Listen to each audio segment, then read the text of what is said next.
আসসালামু আলাইকুম। আজ আমি এক্সপ্লেন করতে যাচ্ছি 2025 সালে রিলিজ হওয়া ইন্দোনেশিয়ান হরর মুভিটির নাম দ্য হান্টেড অ্যাপার্টমেন্ট। একটা অ্যাপার্টমেন্টের 610 নাম্বার রুম, যার আশেপাশেও কেউ যায় না, কেননা সেই রুমে যে একবার প্রবেশ করেছে বা রুমটি খুলেছে সে মারা গিয়েছে মাত্র 4 দিনের ভেতরে। কিন্তু কেন? আসলে সেই রুমটাতে একটা ভয়ঙ্কর মহিলা ও তার মেয়ের আত্মার বসবাস ছিল। তারা জ্বলছিল এক অতীতে ঘটা প্রতিশোধের আগুনে। কি সেই অতীত? ঘটনার সত্যতা এবং বাস্তবতা এতটাই নির্মম যে যা আপনাকে ভাবতে বাধ্য করবে। তাহলে আর দেরি না করে চলুন ঘুরে আসা যাক ইন্দোনেশিয়ায় ঘটে যাওয়া এক সত্য ভৌতিক ঘটনা থেকে। তো ঘটনার শুরুতেই আমরা দেখতে পাই একটা অ্যাপার্টমেন্টের 510 নাম্বার ইউনিটে এই মহিলাটিকে, যার নাম ছিল টিনা। সে তার বাথরুমে গিয়ে দেখতে পায় উপরে ছাদ লিক হয়ে সেখান থেকে পানি পড়ছে। তখন সেই বিল্ডিং এর ওনার ভোলেনকে বলে যে আমার বাথরুমের ছাদ থেকে নিচে পানি পড়ছে, হয়তো উপরের ফ্লোর থেকে পানি লিক করছে। সেখানে ভোলেন বলছিল এটা কিভাবে সম্ভব? উপরের ফ্লোরে তো অনেকদিন যাবৎ কেউ থাকে না, সেটা বন্ধ পড়ে রয়েছে, তাও আমি বিষয়টা দেখব, আপনি চিন্তা করবেন না। কিন্তু টিনা এই বিষয়টা নিজে দেখার জন্য লিফটে করে 6 নাম্বার ফ্লোরে চলে যায়। তো সে গিয়ে দেখতে পারে আসলেই সেখানে কেউ থাকে না, সবকিছু শুনশান হয়ে পড়ে রয়েছে। এরপর সে চলে যায় 610 নাম্বার রুমে, অর্থাৎ তার রুমের ঠিক উপরের রুমটাতেই। দরজাটা খুলছিল না। তখন সে ভিতরে থেকে কিছু আওয়াজ শুনতে পায়। তার মনে হয় বিল্ডিং এর ম্যানেজার ভোলেন তার কাছে কিছু লুকোচ্ছে, তাই সে কিছু স্ক্রু ড্রাইভার নিয়ে সেখানে চলে আসে সেই রুমের তালা খোলার জন্য। তো সে যখন সেই রুমটার ভিতরে প্রবেশ করে, বাথরুমের দিকে যায়, তখন সে দেখতে পারে একটা মহিলা যে কিনা ছোট্ট একটা মেয়ে বাচ্চাকে গোসল করাচ্ছে, আর সেখান থেকে শব্দ ভেসে আসছিল। মহিলাটি বলছিল আমি হলাম মিসকে, 4 দিন আর রাত। কথাগুলো এত ভয়ঙ্কর ভাবে সে বলছিল যে যা শুনে টিনা প্রচন্ড ভয় পেয়ে যায়। আর সেই অ্যাপার্টমেন্ট সাথে সাথে ছেড়ে সে চলে যায় তার নিজের বাড়িতে, যেখানে তার বোন থাকতো। তার বোনকে সে সব খুলে বলে এবং আজকে 4 নাম্বার দিন হলো সে অ্যাপার্টমেন্ট থেকে চলে আসার। তবুও সে এই ঘটনা ভুলতেই পারছে না। তার বোন তাকে সামলায় আর বলে এগুলো তোমার সম্পূর্ণ মনের ভুল, এগুলো নিয়ে তুমি কোনো চিন্তা করো না, তেমন কিছুই হবে না। ঘড়িতে তখন সময় ঠিক সন্ধ্যা 6টা। টিনা যখন বাথরুমে গিয়ে ব্রাশ করছিল, তখন আমরা তার পিছনে দেখতে পাচ্ছিলাম তার বাথটাব থেকে মা মেয়ের আত্মা বের হয়ে আসছে। রুমের লাইটটা নিভু নিভু করছিল। তার মনে হচ্ছিল তার পাশে কেউ রয়েছে। সে পিছনে তাকায় কিন্তু কিছুই দেখতে পায় না। তখন সে বাথটাবের পানির দিকে উকি দিতেই ভেতরে সে ভয়ঙ্কর আত্মা দুটোকে দেখতে পায় এবং আত্মাগুলো তাকে সেখানেই খুব ভয়ানক ভাবে মেরে ফেলে। তো টিনার চিৎকারে তার বোন দৌড়ে বাথরুমে এসে দেখতে পায় তার বোনের দেহটা ছিন্ন ভিন্ন হয়ে পড়ে রয়েছে। তো ঘটনা এখান থেকে চলে যায় অন্য জায়গায়, যেখানে আমরা এলমা নামের একটা মেয়েকে দেখতে পাই যে তার রেস্টুরেন্ট চালায়। কিন্তু সেই হোটেলে বেশি একটা কাস্টমার আসতো না, তাই সেখানে তার যে স্টাফরা কাজ করতো তাদের বেতন সে ঠিকঠাক দিতে পারতো না। তখনই হঠাৎ করে তার কাছে হসপিটাল থেকে একটা কল আসে। সেখান থেকে তাকে জানানো হয় তার মা আর বেঁচে নেই, যেটা শুনে সে হসপিটালে দৌড়ে যায়। আসলে তার মা অনেকদিন যাবৎ অসুস্থ হয়ে পড়েছিল এবং এখন মৃত্যু হয়েছে। এলমার একটি বোনও রয়েছে যার নাম মীরা। এলমার একটা বয়ফ্রেন্ডও আছে যে কিনা পুলিশ অফিসার, তার নাম রায়ান। তো বাড়িতে যখন দোয়া মাহফিল করা হচ্ছিল, তখন আমরা দেখতে পাচ্ছিলাম যে রায়ান এসে এলমাকে বলছে সে আর তার বোন যেন রায়ানের সাথে চলে যায়, এতে তারা ভালো থাকবে। কিন্তু আমরা দেখতে পাচ্ছিলাম রায়ানের প্রতি এলমা বেশি একটা খুশি ছিল না, কেননা রায়ান তাকে বেশি একটা সময় দিতে পারতো না। সেখানে রায়ান তাকে বলছিল তুমি বিশ্বাস করো আমি তোমাকে সুখে রাখবো। তো যাই হোক, এভাবেই চলে যায় 1 সপ্তাহ। রায়ান পুলিশ স্টেশন থেকে কল করে এলমাকে এবং তাকে একটা চাকরির অফার দেয়, যেটা সে একটা খবরের কাগজ থেকে পেয়েছে। সেখানে একটা অ্যাপার্টমেন্টের ম্যানেজার লাগবে, মানে সেই অভিশপ্ত অ্যাপার্টমেন্টের কথাই বলা হয়েছে এখানে। রায়ান সেখানে বলছিল আমার এই অ্যাপার্টমেন্টের একটা কেস চলছে, কেননা সেই অ্যাপার্টমেন্টের ভেতরে একজনের মৃত্যু হয়েছিল, তার দেহ হয়ে গিয়েছিল ছিন্ন ভিন্ন, কিন্তু আমরা এখনো তার কোনো সুরাহা করতে পারিনি, কেননা কাজটা কে করলো সেটাই বোঝা যাচ্ছে না। যে রুমটাতে এমনটা ঘটেছে সেই রুমটা ভেতর থেকে লক করা ছিল। কারো রুমে যাওয়া আসার ফুটেজ পর্যন্ত পাওয়া যায়নি। তো যাই হোক, এমন একটা অফার পেয়ে এলমা রাজি হয়ে যায়, কেননা তাদের চলাফেরার জন্য টাকার খুবই প্রয়োজন ছিল, যেটা তারা তাদের হোটেল থেকে জোগাড় করতে পারছিল না। আর তার বোন মীরা নতুন জায়গায় যাবে, এজন্য সে খুবই খুশি ছিল। তো তাদেরকে সেখানে নিয়ে যাচ্ছিল রায়ান। সেখানে মীরা বলছিল তার নাচ শেখার অনেক শখ। রায়ান বলে যে তোমরা যেখানে থাকবে সে অ্যাপার্টমেন্টের সাথে একটা ডান্স ক্লাব আছে, সেখানে ভর্তি হলেই নাচ শিখতে পারবে। তো এরপর তারা গিয়ে পৌঁছায় সে অ্যাপার্টমেন্টের সামনে, যেখানে তাদেরকে রিসিভ করে অ্যাপার্টমেন্টের মালিক এবং তার ওয়াইফ। মালিকের নাম আয়মান আর তার ওয়াইফের নাম ওলেন। তো যখন তারা লিফটে করে উপরে উঠছিল, এলমা তখন লক্ষ্য করে যে 6 নম্বর ফ্লোরের বাটনটা ব্লক করে দেওয়া আছে, যেন কেউ সেখানে না চাপতে পারে। এই বিষয়টা দেখে সে যখন আয়মানকে জিজ্ঞেস করে, তখন সে জানতে পারে যে 6 নম্বর ফ্লোরটা খুব একটা ভালো না, যেখানে না যাওয়াটাই বেটার, তাই এটাকে লক করা হয়েছে। তো তারা যখন তাদের ইউনিটে ঢোকে, তখন রায়ান এলমাকে বলে আমার কিন্তু এখানে ইনভেস্টিগেশন করার একটা কাজ রয়েছে, তাই তোমরা এই হোটেলে থাকাকালীন যে কোনো কিছু অদ্ভুত দেখলে অবশ্যই আমাকে সঙ্গে সঙ্গে জানাবে। তো এরপর আমরা দেখতে পাই তারা দুই বোন কথা বলছিল এই রায়ানকে নিয়ে। মীরা বলছিল তুমি তো অনেক ভালোবাসো রায়ানকে, আর সেও তোমাকে ভালোবাসে, তাহলে তোমরা বিয়েটা কেন করছো না? তখন এলমা বলে আমি তাকে আরো বুঝতে চাই, সে আমার জন্য ঠিক কিনা তা আরো জানতে চাই। আসলে এলমা এটা এজন্য করছিল যে তার মায়ের সাথে তার বাবার খুব একটা ভালো সম্পর্ক ছিল না, তাদের বিচ্ছেদ হয়ে যায়, যার কারণে তার মার সারা জীবন কষ্ট করে তাদেরকে বড় করতে হয়েছে। সে চায় না তার সাথেও রায়ান এমনটা করুক, তাই সে এটা সময় নিয়ে বুঝতে চায়। তো এরপর আমরা দেখতে পারি পুলিশ স্টেশনে রায়ানের কাছে হসপিটাল থেকে একটা কল এসেছে। হসপিটালে একটা মেয়েকে আমরা দেখতে পাই। আসলে এই মেয়েটা হচ্ছে টিনার বোন, অর্থাৎ ঘটনার শুরুতে আমরা বিভৎসভাবে মারা যেতে দেখেছিলাম বাথরুমে তার বোন, যে কিনা টিনার মৃত্যু দেখার পর মানসিক ভারসাম্য হারিয়ে ফেলেছে। তো তারা সেখানে যাওয়ার পর শুনতে পাই মেয়েটা বারবার বলতে থাকে 4 দিন রাত এবং মিসকে। মেয়েটার আচরণ তাদের খুবই অদ্ভুত লাগছিল। সেখানে আমরা অ্যাপার্টমেন্টে দেখতে পাচ্ছিলাম একটা লোক এসেছে, যে কিনা নতুন ম্যানেজার এলমার কাছে গিয়ে অভিযোগ করে। সে বলছিল তার ঘরে বাথরুমের ছাদ থেকে পানি পড়ছে। সেখানে গিয়ে এলমা দেখে ঘটনা সত্যি। সে লোকটা এলমাকে জানায় যে কিছুদিন আগে যে মেয়েটা এখানে মারা গিয়েছে তার ঘরের বাথরুমের ছাদটাও পানি দিয়ে লিক করতো। তো সেখানে গিয়েও এলমা দেখতে পারে যে লোকটার কথা সত্যি।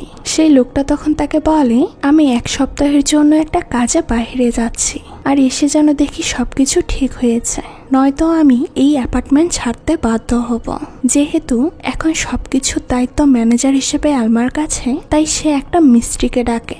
সেই 6 তলায় গিয়ে যেখানে পানি লিক করছিল সেখানে গিয়ে সেটা সারাতে, কিন্তু সেই লোকটি অনেকগুলো বাহানা বানিয়ে সেখান থেকে চলে যায়। তো তার বোন মীরা সেখানে আসলে তখন তারা দুই বোন চিন্তা করে যে তারা দুজনে সেখানে যাবে, এবং যেই কথা সেই কাজ। তারা সেখানে চলে যায়। 610 নম্বর রুমের চাবি তাদের কাছে না থাকার কারণে তালাটা তারা ভাঙতে বাধ্য হয়, আর এটাই কিন্তু ছিল সেই অভিশপ্ত 610 নম্বর ইউনিট। তো তারা সেখানে যাওয়ার পর বুঝতে পারে যে এখানে অনেকদিন যাবত কেউ আসে না, এবং জায়গাটা সম্পূর্ণ ভুতুড়ে অবস্থায় পড়ে রয়েছে। তারা ভয়ে ভয়ে বাথরুমের দরজার সামনে যেতেই দেখতে পায় সেখানে একটা মহিলা তার মেয়েকে বাথটাবে গোসল করাচ্ছে, আর বারবার বলছে 4 দিন রাত মিসকে। এই অদ্ভুত কথাগুলো শুনে তারা দুজনে ঠিক থাকতে পারে না। ভয়ে সেখান থেকে দৌড়ে নিজেদের ইউনিটে চলে আসে, কিন্তু জীবনের সব থেকে বড় ভুলটাই হয়তো তারা সেখানে করে ফেলেছে। সেখানে গিয়ে এখন তাদের সাথে কি কি ঘটে সেটাই দেখার বিষয়। তো পরের দিন সকালে যখন এলমা কাজ করতে যায়, তখন তার হাত থেকে একটা ক্লিপের বক্স পড়ে ক্লিপগুলো দিয়ে 1 নাম্বার লেখা হয়ে যায়, যার সাথে তাদের প্রথম অভিশপ্ত দিনের সূচনা শুরু হয়। ঘটনার শুরুতে আপনাদের বলেছিলাম যে সেই 610 নম্বর ইউনিটে যে একবার প্রবেশ করে তার 4 দিনের মধ্যেই মৃত্যু হয়। অর্থাৎ এখানে সুন্দর করে বুঝিয়ে দেওয়া হয়েছে যে তার জীবনে আর কতদিন বাকি রয়েছে, অর্থাৎ 1 দিন পার হয়ে যাচ্ছে। যদিও এলমা এটা বুঝতে পারে না। অন্যদিকে আমরা দেখতে পাই মীরা তার ডান্স ক্লাবে রয়েছে, আর এটা হচ্ছে তার নাচের শিক্ষিকা রিনি। তো সেখানে থাকা কিছু মাস্ক রিনি মীরাকে দেখাচ্ছিল। কেননা ইন্দোনেশিয়ার যে ঐতিহ্যবাহী ডান্সগুলো হয় সেগুলোতে এই মাস্কগুলো পরতে হয়। এইদিকে আমরা এলমাকে দেখতে পাই যে কিনা সেই লোকটার ইউনিটে আবার গিয়েছে, যেখানে অনবরত আবারও ছাদ থেকে পানি পড়েই যাচ্ছিল। কিন্তু তখনই সে লক্ষ্য করে তার সামনে দিয়ে একটা মেয়ে অন্য রুমে চলে যায়। সে যখন এগিয়ে যায় দেখতে, তখন সে দেখতে পায় সেখানে সে মহিলাটি তার মেয়েকে, অর্থাৎ 610 নম্বর ইউনিটের ভয়ঙ্কর মহিলাটি তার মেয়েকে চুল আঁচড়ে দিচ্ছে আর বলছিল, আমার মেয়ের চুল সুন্দর তাই না? এটা বলে সে তার মেয়ের মাথাটা একদম ধর থেকে আলাদা করে দেয়। এলমা এটা দেখে প্রচন্ড ভয়ে চিৎকার করতে করতে সেখান থেকে পালিয়ে যায় এবং পালানোর সময় রায়ানের সাথে ধাক্কা খায়। সাধারণভাবেই সে সবকিছু খুলে বলে রায়ানকে। রায়ান সেখানে গিয়ে তেমন কিছুই দেখতে পায় না। তো এরপর আমরা দেখতে পাই এই অ্যাপার্টমেন্টের অনেক লোকেই এই বিষয়ে অনেক ভয় পেয়ে যায়। বিষয়টা জানার পর আর এই অ্যাপার্টমেন্টটাতে তারা থাকতে চাইছিল না, কিন্তু ওলেন আর আরমান তারা বিষয়টা ধামাচাপা দেওয়ার চেষ্টা করছিল আর ভুলভাল বুঝিয়ে সবাইকে সেখানে রাখার চেষ্টা করছিল।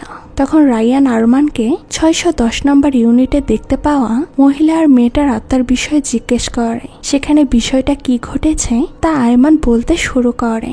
সে বলে এটার আসল কারণ হচ্ছে 4 বছর আগে একটা মহিলা এবং একটা মেয়ে 610 নম্বর রুমে ওঠে। তারা সেখানে থাকতে শুরু করে। খুব ভালোভাবেই তাদের দিনকাল চলছিল, কিন্তু হঠাৎ একদিন একটা অ্যাক্সিডেন্টে তারা দুজনেই মারা যায়। আমরা ভেবেছিলাম এটা স্বাভাবিক কিছু, তাই ভুলে যাওয়ার চেষ্টা করেছিলাম। কিন্তু আমাদের অ্যাপার্টমেন্টে যে কেয়ারটেকার আছে সে গিয়েছিল 610 নম্বর ইউনিটে সেটা পরিষ্কার করার জন্য।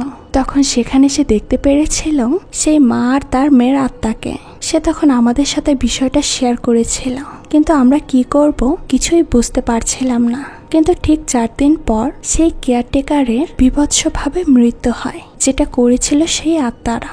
এরপর থেকেই সবাই ভয় পেয়ে যায় আর আমরা এটা থেকে রেহাই পেতে একটা কবিরাজকেও ডেকে আনি, কিন্তু সেও সফল হয় না। আর এদিকে আমাদের বিজনেসের ক্ষতি হবে এটা চিন্তা করার পর বেশি মানুষকে এসব খবর জানতে দেইনি আর চিরতরে বন্ধ করে দিয়েছি 610 নম্বর ইউনিট। কিন্তু তারা এখনো তাদের সেই ভয়ঙ্কর খেলা চালিয়ে যাচ্ছে। তো এসব জানার পর খুবই চিন্তিত হয়ে যায় এলমা, কেননা সে আর তার বোন সেই ইউনিটে গিয়েছিল। অর্থাৎ তার বুঝতে বাকি থাকে না যে তার নিজের আর তার বোনকে বাঁচানোর বেশি একটা সময় নেই। অলরেডি সময় অনেকটা চলে গিয়েছে। আত্মাগুলো 4 দিনের ভেতরে একটা মানুষকে মেরে ফেলে। রায়ান তখন বলে যে আমি সেই ফ্লোরে যাব এবং বিষয়গুলো খুঁটিয়ে দেখব। তো এলমা তাকে বাধা দেয় আর বলে, দেখো আমি সেখানে গিয়েছি, আমি তোমাকে হারাতে চাই না, তুমি আমার কথা শোনো। তো এটা বলার পর সে সেখান থেকে চলে যায়। কিন্তু আমরা দেখতে পাচ্ছিলাম রায়ান কারো কথা না শুনে সে 610 নম্বর ইউনিটে যেতে শুরু করে। সেখানে গিয়ে সে দরজাটা খুলতেই দেখতে পায় বাথরুমে সে মহিলাটি তার মেয়েকে গোসল করাচ্ছে। মহিলাটি অদ্ভুত কণ্ঠে কিছু একটা বলে যাচ্ছিল, কিন্তু তার সামনে থেকে হঠাৎ সবকিছু গায়েব হয়ে যায়। রায়ান এতে বেশ ভয়ও পায়। তাও সে সামনে এগিয়ে গিয়ে দেখতে পারে বাথটাবের কলটা এখনো ছাড়া রয়েছে, পানি ভরে উপচে পড়ছিল। তখন রায়ান ভয়ে ভয়ে সেখান থেকে বের হয়ে আসে। এদিকে মীরা যখন ডান্স ক্লাবে ডান্স করছিল সে একাই ডান্স করছিল। তখন হঠাৎ লাইটগুলো অফ অন হতে শুরু করে, কিন্তু কিছুক্ষণ পর আবারও ঠিক হয়ে যায়।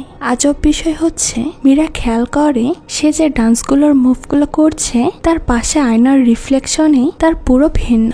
এটা বুঝতে পেরে সে অনেক ভয় পেয়ে যায়। সেখানে সে চাইলেও বেশি কিছু দেখতে পারে না। তো সে যখন আবারও ডান্স করতে শুরু করে আয়নার দিকে তাকাতেই সে দেখতে পারে সেটা সম্পূর্ণ ভিন্ন রকম আচরণ করছে এবং সামনে সেটা তার নৃত্য পরিবেশন করতে শুরু করে। মীরা তখন সেখান থেকে বের হতেই যাবে, এমন সময় সেই জিনিসটা তাকে পিছন থেকে ডাক দেয় এবং আমরা দেখতে পারি সেটার চোখ পুরোপুরি সাদা বর্ণের হয়ে গিয়েছে। খুবই ভয়ানক লাগছিল। আয়নার ভেতরে থাকা রিফ্লেকশনটা একটা পা উপরের দিকে তোলে। আশ্চর্যজনকভাবে মীরার পাটাও উপরের দিকে উঠতে থাকে আর আয়নার ভেতরে থাকা রিফ্লেকশনটা তার পাটা বাঁকিয়ে তাকে সেখানেই ফেলে দেয়। ঠিক তখনই ভেতর থেকে সে মা আর মেয়ের আত্মা বের হয়ে আসে, যেটা তার দিকে এগিয়ে আসছিল। এদিকে আমরা দেখতে পারি সেখানে এসে পৌঁছেছে তার বোন এলমা।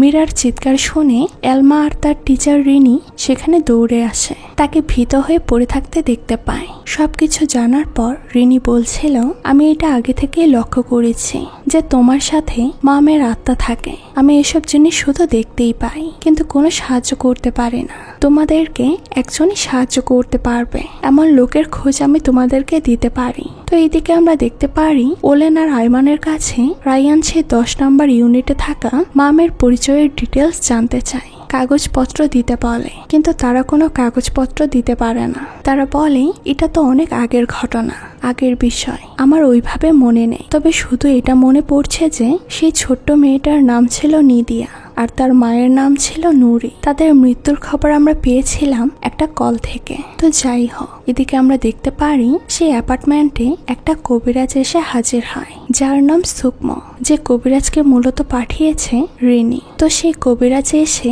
অনেক ঝাড়ফুঁক করে এবং মামের আত্মার সাথে কন্ট্যাক্ট করার চেষ্টা করছিল, কিন্তু কোনো লাভ হয় না।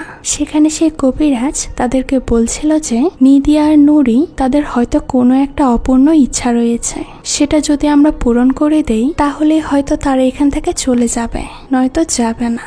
কিন্তু তাদের সেই ইচ্ছাটা কি সেটা যদি আমাদের জানতে হয় তাহলে তাদের দুজনের ব্যবহার করা এমন কিছু একটা আমাদের খুঁজে পেতে হবে যেটা তাদের ইমোশনের সাথে জড়িত, তাহলে আমি তাদের ইচ্ছার বিষয়ে জানতে পারবো। তো এরপরে আমরা দেখতে পারি এলমাকে কেউ একজন কল করেছে। কলটা করেছিল মীরা অফিস থেকে। সে বলছিল তুমি তাড়াতাড়ি সুইমিং পুলে আসো। এটা শুনে এলমা সুইমিং পুলের কাছে যায় এবং গিয়ে দেখতে পায় তার বোন সেখানে নেই। তাহলে তাকে কে এখানে আসতে বলল? তো সেখানে দাঁড়িয়েই এলমা আবারও মীরাকে কল করে আর তার কাছে জানতে চায় তাকে এখানে ডেকে মীরা এখন কোথায় গিয়েছে। মীরা তাকে জানায় যে সে তো তাকে সুইমিং পুলে আসতেই বলেনি। তখনই সুইমিং পুলে কেউ একজন ঝাঁপ দেওয়ার মতো শব্দ হয়। এলমা পিছনে ফিরতেই দেখতে পারে সেখানে কিছু ফুল দিয়ে 2 নম্বর লেখা, অর্থাৎ এখানে বলা হয়েছে যে 4 দিনের মধ্যে অলরেডি 2 দিন অতিবাহিত হয়ে গিয়েছে। আর এখানে সেই আত্মারাই যে এলমাকে কল করে ডেকে নিয়ে এসেছে তা তো আমরা বুঝতেই পারি। তো হঠাৎ করে এলমা সুইমিং পুলের কাছাকাছি যেতেই 2টা ভয়ানক হাত বের হয়ে এলমাকে পানিতে ডুবিয়ে নেয় আর তাকে সেখানে মারার চেষ্টা করে। তখনই সেখানে চলে আসে তার বোন মীরা। আর ঠিক তখনই মাস্ক পরে পানির নিচ থেকে উঠে আসে এলমা, অর্থাৎ এলমাকে সে আত্মা বশ করে নিয়েছিল। এলমা মাস্ক পরে সেখানে অদ্ভুত ভঙ্গিমায় নাচ করতে থাকে। আত্মাটি তাকে পুরোপুরি কন্ট্রোলে নিয়ে নেয়। তো এরপর আমরা দেখতে পাই সেটা মীরাকেও ধরে ফেলেছে এবং তাকে টেনে নিয়ে সুইমিং পুলে ফেলে দেয়। আত্মাটি মীরাকে পানির নিচে মারার চেষ্টা করছিল। ঠিক তখনই 2টা মেয়ে সেই ঘটনাটা দেখে ফেলে আর দৌড়ে গিয়ে রায়ানকে সবকিছু জানায়। রায়ান সেটা শুনে দ্রুত সেখানে এসে এই অবস্থা দেখতে পেয়ে পানিতে ঝাঁপ দেয় আর দুজনকে কোনো রকমে পানি থেকে তুলে আনে। এলমা যখন ওই আত্মার বসে ছিল তখন তার মুখে একটা মাস্ক ছিল। এই মাস্ক বিষয়ে জানার জন্য তারা চলে যায় রিনির কাছে। তো রিনিকে সবকিছু বলার পর সে তাদেরকে বলে তোমরা যে মাস্কের বিষয়টা বলছো সেই মাস্কটা বা এমন মাস্ক একটা রানীর ছিল। সেই রানী সেই মুখোশ পরে সবসময় নাচ করত। সেখানে মীরা বলছিল এলমা পজেস অবস্থায় থাকার সময় যে মাস্কটা পরেছিল সে মাস্কের কপালে একটা লাল স্টোন ছিল। এই বিষয়ে আরো ভালো করে জানার জন্য রিনি তাদেরকে নিয়ে যায় কবিরাজের কাছে। কবিরাজের কাছে মীরা সেই মুখোশের বিষয়ে বর্ণনা করার পর কবিরাজ বলে সেই মাস্কটা নাকি সেই বানিয়েছিল এবং এই মুখোশটা একবারই একজনের জন্যই সে বানিয়েছিল, যেটা সে বানিয়েছিল কুসুমা নামের একটা মহিলার কথাতে। তো আমরা দেখতে পাই কবিরাজের কাছে সেই মহিলার ঠিকানা নিয়ে তারা চলে যায় তার বাড়িতে। তারা কুসুমার সাথে দেখা করতে চায় কিন্তু সে দেখা করে না। কুসুমা একটা মহিলাকে বলে যে সে কারোর সাথে দেখা করতে পারবে না। তো মহিলাটি গিয়ে রায়ানদের বলে সেখান থেকে চলে যেতে। কুসুমা তাদের সাথে দেখা করবে না। এই ব্যাপারটা শুনে সবার মন খারাপ হয়ে যায়। কিন্তু কবিরাজ যখন সেই মহিলাটিকে জোর করে আসলে বিষয়টা কি হয়েছিল, কেন এমন মুখোশ বানিয়েছিল কুসুমা বা এটার পেছনে আসল রহস্য কি, তখন সেই মহিলাটি বলতে শুরু করে। সে বলছিল কুসুমার একটা মেয়ে ছিল, তার নাম ছিল কান্তি। সে খুব ভালো ডান্সার ছিল, কুসুমা ছিল এই এলাকার নাচের শিক্ষিকা, আর দ্বিতীয়ত কুসুমার পর ভালো নাম বানিয়ে ফেলেছিল তার মেয়ে কান্তি, যারা খুব সুন্দর ইন্দোনেশিয়ার ঐতিহ্যবাহী নাচ করে থাকে। আপনারা যারা ইন্দোনেশিয়ান ভৌতিক ঘটনা অথবা ঐতিহ্য সম্পর্কে জানেন, তারা এটাও ভালো করে জানবেন যে তারা একটা ঐতিহ্যবাহী ডান্স করে থাকে, যাকে রঙিন ডান্সও বলা হয়। তো যাই হোক, একদিন কুসুমা তার মেয়ে কান্তির উপর খুবই রেগে যায়, আর রেগে গিয়ে তার সাথে সব সম্পর্ক ছিন্ন করে তাকে বাড়ি থেকে বের করে দেয়, তাও আবার রাতের বেলা। আর কান্তির সব জিনিসপত্র এই মহিলাটিকে পুড়িয়ে ফেলতে বলা হয়, কিন্তু এই মহিলাটি সেটা করে না। তো আমরা দেখতে পাচ্ছিলাম সে যত্ন সহকারে এগুলো রেখে দিয়েছিল। সেখানে সেই মুখোশটাও ছিল। এমন কি কারণে তার মা তার মেয়ে কান্তিকে এখান থেকে বের করে দিয়েছিল তা আমরা কিছুক্ষণ পরেই জানতে পারবো।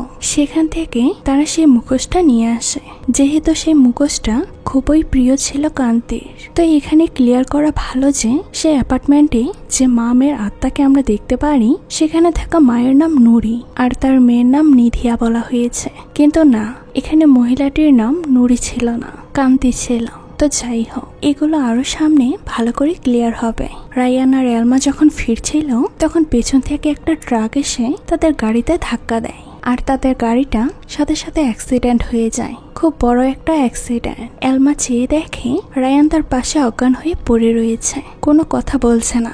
সে অনেক চেষ্টা করে রায়ানকে জাগানোর। ঠিক তখনই সে সেখানে দেখতে পায় কান্তি সেই মুখোশটা পরে তার সামনেই ডান্স করছে, আর একটা কাপড় দিয়ে তার হাত তার দেহ থেকে ছিঁড়ে ফেলে। ঠিক তখনই এলমা ঘুম থেকে উঠে পড়ে, অর্থাৎ সে এতক্ষণ স্বপ্ন দেখছিল।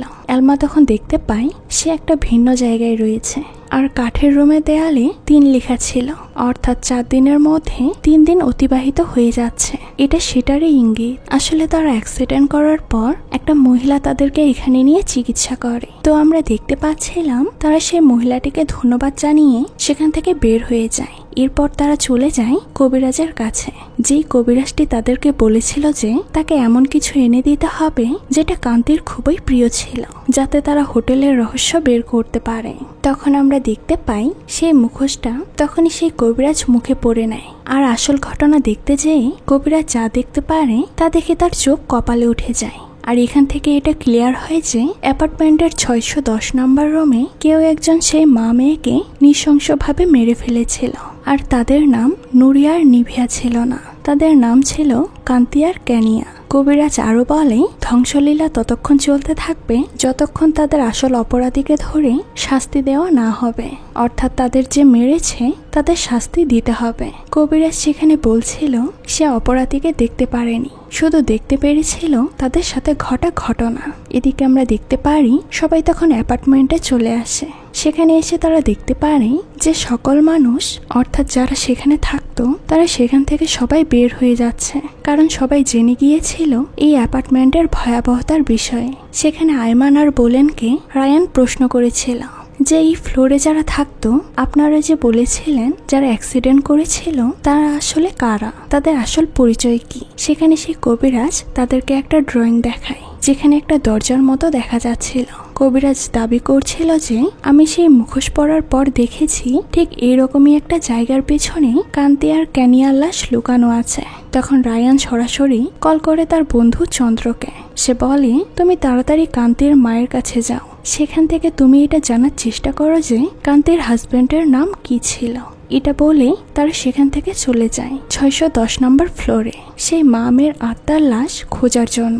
আর সেখানে গিয়ে কবিরাজের দেখানো সেই জায়গাটা তারা খুঁজতে থাকে, যেটার পিছনে লাশ লুকানো রয়েছে। তারা সেই জায়গাটা আলাদা আলাদা হয়ে খুঁজছিল। হঠাৎ করে কবিরাজের একটা আওয়াজ ভেসে আসে। তখন রায়ান দৌড়ে গিয়ে সেখানে দেখতে পায় কবিরাজ জ্ঞান হারিয়ে পড়ে রয়েছে। সেখানে যখন এলমা গিয়ে দেখে, সে শুধু দেখতে পায় শুধু কবিরাজ নয়, রায়ানকেও কেউ একজন অজ্ঞান করে ফেলেছে। ঠিক তখনই সেখানে আয়মান আর ওলেন আসে এবং তাকেও মেরে অজ্ঞান করে ফেলে। আর এখানেই ঘটনার একটা মূল টুইস্ট রিভিল হয়। আসলে সেদিন তাদের গাড়ির অ্যাক্সিডেন্টটাও আয়মান আর ওলেনই করিয়েছিল। রায়ানের বন্ধু চন্দ্র যখন তাদের খুঁজতে এই অ্যাপার্টমেন্টে এসেছিল, ওলেন তাকে মিথ্যে বলে সেখান থেকে চলে যেতে বলেছিল। সে বলেছিল রায়ান এখানে নেই, কিন্তু চন্দ্র যেহেতু পুলিশের লোক আর রায়ানের বন্ধু, তাই তার সন্দেহ হয় আর সেখানেই সে থেকে যায়। তো আজ রাত আয়মান আর ওলেন মিলে মীরা, এলমা, কবিরাজ আর রায়ানকে মেরে ফেলবে এটা ঠিক করে। কিন্তু তারা দুজন এমনটা কেন করছে তা আমরা এখনই জানতে পারবো। এদিকে আমরা দেখতে পারি তাদের সবার জ্ঞান ফিরেছে আর তারা নিজেকে বাঁধা অবস্থায় পায়। রায়ান নিজের বাঁধনটা কষ্ট করে খুলে সবার বাঁধনটাও খুলে দেয়। সে বাহিরে ওয়াকি টকি দিয়ে চন্দ্রকে জানায় যে তারা ভিতরে রয়েছে এবং বিপদে পড়েছে। সেখানে কবিরাজ আবারও সেই মুখোশটা পরে ঘটনার সত্যতা জানার জন্য আর কিভাবে কি করা হয়েছে তা জানার জন্য। সেখানে আমরা দেখতে পারি আসলে এই হোটেলের মালিক আয়মান সে সম্পর্ক করত কান্তির সাথে, যার কারণে বিয়ের আগেই কান্তি প্রেগনেন্ট হয়ে যায়। আর সে সমাজে মুখ দেখানোর ভয়ে কান্তির মা কান্তিকে বাড়ি থেকে বের করে দিয়েছিল। সবকিছু ভালোই চলছিল, তাদের একটা মেয়েও হয়। কিন্তু একদিন হঠাৎ করে কান্তি ওলেনের সাথে আপত্তিকর অবস্থায় দেখতে পায় আয়মানকে। এই অবস্থায় দুইজনকে দেখতে পেয়ে কান্তি প্রচন্ড রেগে যায় আর এই বিষয়টা সে আয়মানের পরিবারকে জানাতে চায়। কিন্তু তার আগেই আয়মান তার উপর অ্যাটাক করে দেয়। সহ্য করতে না পেরে ছোট মেয়ে তার বাবা আয়মানকে আঘাত করে বসে। কিন্তু তার বাবা এমন ভাবে তার মেয়ে ক্যানিয়াকে আঘাত করে যে মেয়েটার সাথে সাথেই সেখানেই মারা যায়। এটা দেখার পর কান্তির খুব খারাপ লাগে। সে অকথ্য ভাষায় গালি দিতে শুরু করে আয়মানকে। আয়মান তখন কান্তিকে মেরে একটা কাচের টেবিলের উপরে ফেলানোর কারণে সেখানে সে গুরুতর আহত হয়। কিন্তু তারা দুজন পুরোপুরি মারা যায়নি। ওলেন আর আয়মান মিলে তাদের দুজনকে বাথটাবে ডুবিয়ে পানির নিচে মেরে ফেলে। আর লাশগুলো লুকানোর জন্য দুইজন মিলে ছোট ছোট করে কান্তি আর ক্যানিয়ার দেহ কেটে একটা বস্তার ভেতরে ভরে ফেলে এবং বস্তাটা সেখানে রেখে তুলে ফেলা হয় একটা দেয়াল। আর এই নির্মম নির্যাতনগুলো চলতে থাকে তাদের সাথে 4 দিন 4 রাত পর্যন্ত, যে কারণে কেউ তাদেরকে দেখার পর তারা 4 দিনের বেশি কেউই বাঁচে না। তো যাই হোক, এটা দেখে কবিরাজ তাদের সবাইকে জানায় আর জানানোর পরই কবিরাজ সেখানেই মারা যায়। তো এরপরে আমরা দেখতে পাচ্ছিলাম তারা 3 জন মিলে অ্যাপার্টমেন্টের ভেতরে ঢোকে। আয়মান আর ওলেন তাদের পিছনে আর তাদের উপর হামলা করতে থাকে। আয়মান গুলি করে দেয় রায়ানের উপর, কিন্তু তার বেশি কিছু হয় না। তাদের মধ্যে অনেক লড়াই হয়। এলমা, ওলেন, মীরা মারামারি করছিল। এদিকে লড়াইয়ের মাঝখানে মীরার একটা পায়ে ছুরির আঘাত লাগলে সে দুর্বল হয়ে যায়, সে চলতে পারছিল না। তো কোনো রকমে যখন আয়মান আর ওলেনকে তারা জখম করে সেখান থেকে চলে যাবে তখন আমরা দেখতে পাচ্ছিলাম সেখানে চন্দ্র আসে আর রায়ানকে সেখান থেকে বাঁচিয়ে নিয়ে যাচ্ছিল। কিন্তু পিছন থেকে আয়মান উঠে গুলি করে দেয় চন্দ্রকে আর সেখানেই তাকে মেরে ফেলে। সে রায়ানকেও মেরে ফেলতে যাবে, ঠিক তখনই ট্রিগার চাপ দেয়, কিন্তু সে বুঝতে পারে গুলি শেষ হয়ে গিয়েছে। তখন রায়ান তাকে মেরে অজ্ঞান করে ফেলে। এবার তারা চলে যায় আবারও 610 নম্বর রুমে। তারা 3 জন মিলে অনেক খুঁজতে থাকে কান্তিদের লাশগুলো। খুঁজতে খুঁজতে একটা পর্যায়ে গিয়ে তারা সেই জায়গাটা খুঁজে পায়। তখনই তারা সেটা ভাঙতে শুরু করে। এলমা ঘড়িতে দেখতে পায় ঘড়িতে এখন টাইম মাগরিবের 6টা, অর্থাৎ আজকেই তাদের শেষ দিন। হয়তো তারা মারা যাবে, নয়তো বেঁচে থাকবে। তারা সেই জায়গাটা ভাঙতে শুরু করে। দেয়ালটা খুবই শক্ত ছিল। তখনই ঘড়ির কাঁটাতে 6টা বেজে যায় আর মা মেয়ের আত্মা বাথটাব থেকে বের হয়। তাদের কাছে তারা মীরাকে টেনে নেয় আর 2 জন ধরে টানতে শুরু করে। মীরাকে মাঝখান থেকে যখন ছিঁড়েই ফেলবে তারা 2 জন তখনই ভেতর থেকে লাশের কঙ্কাল বের করতে সক্ষম হয়। এটা দেখে তারা মা মেয়ে মীরাকে ছেড়ে দেয়, অর্থাৎ তারা চাইছিল কেউ তাদের মৃত্যুর রহস্য বের করুক। যার কারণে আমরা দেখতে পাচ্ছিলাম কান্তি আর তার মেয়ে স্বাভাবিক রূপে ফিরে আসে আর সেখান থেকে উধাও হয়ে যায়, অর্থাৎ তারা এখন বেঁচে গিয়েছে, এলমা আর মীরা। কিন্তু আমরা দেখতে পাচ্ছিলাম এবার কান্তি আর তার মেয়ের আত্মা ওলেন আর আয়মানের কাছে যায়। প্রথমে ওলেনকে শূন্যে ভাসিয়ে দেহ থেকে তার মাথাটা আলাদা করে ফেলে। এরপর আয়মানের কাছে গিয়ে প্রথমে তার হাত পা বিচ্ছিন্ন করে এবং শেষে তার দেহ থেকে তার মাথাটাও সম্পূর্ণভাবে আলাদা করে ফেলে, অর্থাৎ প্রতিশোধ শেষ হলো। তো ঘটনা শেষে আমরা দেখতে পাই এলমা, রায়ান, মীরা সেই কঙ্কালগুলো আবারও নতুন করে দাফন করছে আর পাশেই দাফন করেছে কবিরাজের লাশটাও। তো এরপরে আমরা দেখতে পারি পুলিশ এসে ওলেন আর আয়মানের লাশগুলো নিয়ে যায় এবং পুরোপুরি এই অ্যাপার্টমেন্টটা বন্ধ করে দেওয়া হয়। আর লাস্ট সিনে আমরা কান্তি আর ক্যানিয়াকে এই অ্যাপার্টমেন্টের একটা বেলকনিতে দেখতে পাই, অর্থাৎ তারা সেখানেই রয়ে গিয়েছে। কিন্তু কেন তা এখনো জানা যায়নি। তো যাই হোক, এই ঘটনাটা ছিল সম্পূর্ণ সত্য একটা ঘটনা। এমন একটা অ্যাপার্টমেন্ট সত্যি রয়েছে আজও। যারা সেখানে থেকেছে তাদের ভারসাম্য মতে তারা মিসকে মানে কান্তির আত্মাকে অনুভব করতে পেরেছে, যদিও এখন সেখানে কেউই থাকে না। তো যাই হোক, এই মুভিটি আপনাদের কাছে কেমন লেগেছে সেটা কিন্তু অবশ্যই কমেন্ট করে জানাবেন। আজকে এই পর্যন্তই, দেখা হচ্ছে নতুন কোনো ভিডিওতে। সেই পর্যন্ত সবাই ভালো থাকবেন। আল্লাহ হাফেজ।